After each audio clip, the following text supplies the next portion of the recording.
Conor McGregor agreed to fight Logan Paul in a boxing exhibition in India. Welcome to, it's almost 2025. Conor McGregor, Logan Paul, boxing match. It'll be on Netflix and in India. What do you think of seeing this? Did you watch the last fight between Logan Paul and Mike Tyson? I got to see clips of it. I didn't get to actually watch it, but it kind of looked like a teenager beating up a grandpa a little bit, right? And so, like, for me, I was a little confused, and someone had to explain it to me, like, oh, this isn't as serious as it probably should be. So I think with all this hype, it really does matter, like, are fans going to actually want to watch this? Are they going to believe that it's legit? At the end of the day, though, like, this is Conor McGregor we're talking about. This is not a chill guy. And Logan Paul. And I think regardless of how serious it is, people are going to want to watch it. These are two big, massive names.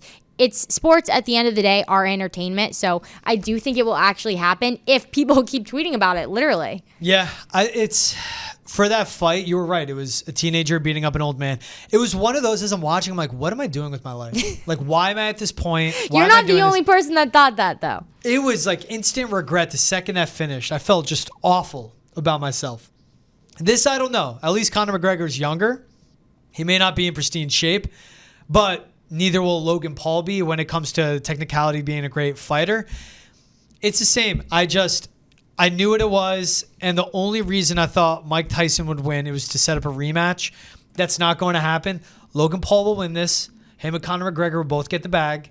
It's going down in India. It's just another thing of them making money, and it's good for the Pauls doing this. I did like it, like good for Mike Tyson at his age, get one more big paycheck, give it to his kids, whatever he wants to do with it, give it to them. This one, I'm just like, nah, I'm not going to watch it. I can't. And we saw McGregor tweet about it, where he put on X, the rumors of a bout with Topuria are false. I am in preliminary agreements with the Ambani family to face Logan Paul in a boxing exhibition in India. I have agreed. I will then seek my return to the octagon. Sounds like a movie. He knows what he's doing. And I am going to conquer the dragon at the castle. Is literally what it sounds like. It's McGregor, who's great at marketing and great at talking and hyping stuff up, and the Pauls, who you cannot deny their talent of marketing. It's them meeting in the middle. And this fight's going to be huge. It's all anyone's going to be talking about. And right now on December 18th, I'm saying, Annabelle, I'm not going to watch it. Fast forward to whenever it's happening in India, and I'm going to tune in, and I'm not going to feel good about it. Yeah, you probably will, because that's kind of been the Paul brothers from the get-go. They've been into this entertainment, comedy. They like to get attention. They're always doing something that's viral or on trend. When I first read this headline and I saw Paul brothers, I immediately thought, Paul brothers, I think teenagers from Vine who now have full beards is literally what I think, and are boxers, right? But like, they're doing it and they're making bank doing it, and people are watching. And so I think regardless of how serious this actually is, I think to Conor it is serious because of what he said there at the end, like my return back to the octagon. Like, if you're gonna drop that, like, careful. Like, now the whole UFC community is involved. Yeah, and now with Conor getting in, and it is Logan, it's not Jake Paul. Like, Logan Paul maybe doesn't have the same draw that Jake does, but now it's like both brothers just setting themselves up for boxing fight. I get what they're doing. I hate what it does to boxing, though, because you get people that are going to tune in and they hear about boxing, they hear about the greats, like the Muhammad Ali's, the Mike Tysons, the just George Foreman's. You go through and through and through, time and time again. But they're going to turn that on and be like, this is it? This is the sport? And it's killing it off. Like the Manny Pacquiao's, the Floyd Mayweather's, the Canelo Alvarez's, all these greats that have come through the fight game. And this is what boxing has become. It's part of its own fault, where there's so many belts and so many different winners that it's hard to keep track of. Now, this being boxing, that's the tough part. And like, that's what a lot of people are going to go. They're going to watch and go, I'm never going back to that. Boxing has itself to blame for this, though. Like, UFC's still in a great spot. Those fights are still legit and still big time, the main cards. Boxing is just in a whole different area right now. It's not great for the sport, but you can't stop it. I mean, the money's there, and people like the Ambani family, the billionaires that are going to fund it, are going to put it together.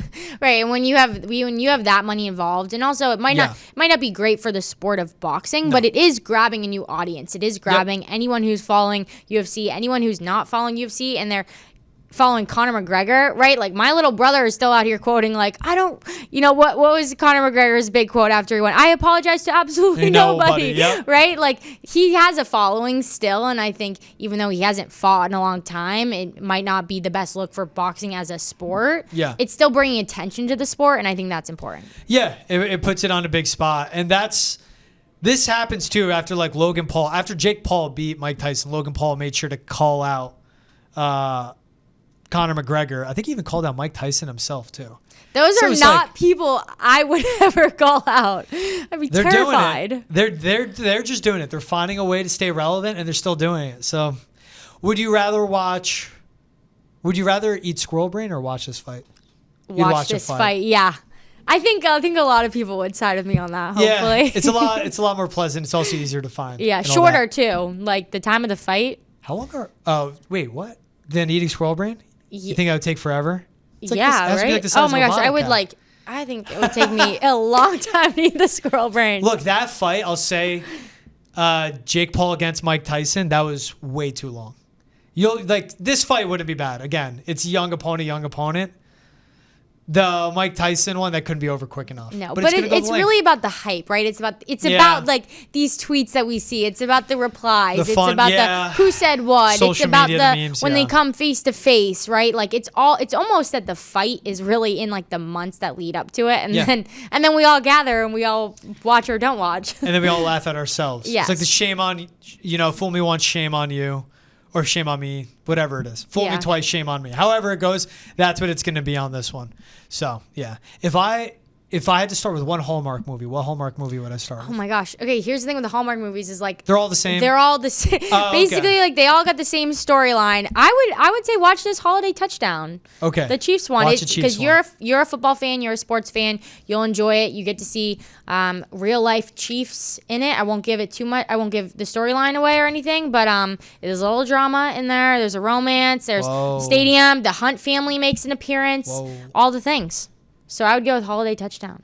Is this someone that works for the Chiefs, returns to his hometown?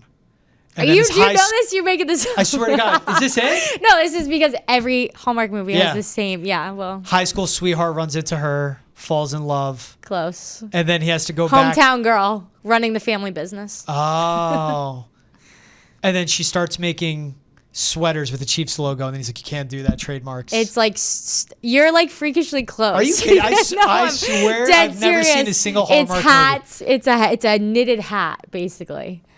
Is the I have to watch it. Now you have to watch it. How long do they go? Hallmark movies like an hour 20? Like an hour and a half. Yeah, maybe. That's nothing. That's easy. Yeah, maybe quicker. But they're on all the time, so you don't even have to watch Holiday Touchdown to watch a Hallmark movie tonight. I feel like Hallmark should like hire me at this point. I feel like I've given them more ads than anything. Yeah. Sponsor my girl AB. Put me in it. I could be sponsor the chat. In the Hallmark movie as well. Yeah, we'll be pushing all your movies, all your channels, all your streaming services. I'll become an avid Hallmark movie fan. But if you don't watch Hallmark movies and you might not be listening to Christmas music, what's your one like during this December? What are you doing? Like, what's your one? I'm so tradition excited. Tradition that I do. Oh, love walking. I don't do Snowport, but I live in Charlestown, so I love walking around Charlestown or Beacon Hill. Okay. Cup of coffee, looking at brownstones, popping into a bar, get a nice bowl of soup, get a beer. That's like and then looking at the decorations. Okay, I was gonna say, where's like the holiday? That's what it is. It's just I like being outside, walking through the snow. When the snow starts falling, walk right out of my front stoop, go to Warren Tavern, post up there all day with the Christmas lights. That's my Christmas tradition. But no Snowport. You made it like very clear. Snowport's the worst place on earth. Why? It's just a tourist trap. It's long lines. Okay. I don't like the seaport. You have Beacon Hill. You have Charlestown. You got South End. You got good parts of Boston. You're authentic Boston. Thank you. Yeah. Exactly. That's very fair. Big gift giver too. That's my big thing too. I love giving gifts. I don't like receiving them that much. I'm not a fan, but I like just small gifts, the thoughtful ones. Good. That's it. See, I'm not a Scrooge. No, you're not at all. I just wanted to know because those were my two top things: movies and music. I'll add Hallmark movies to my rotation. Thank you. Good.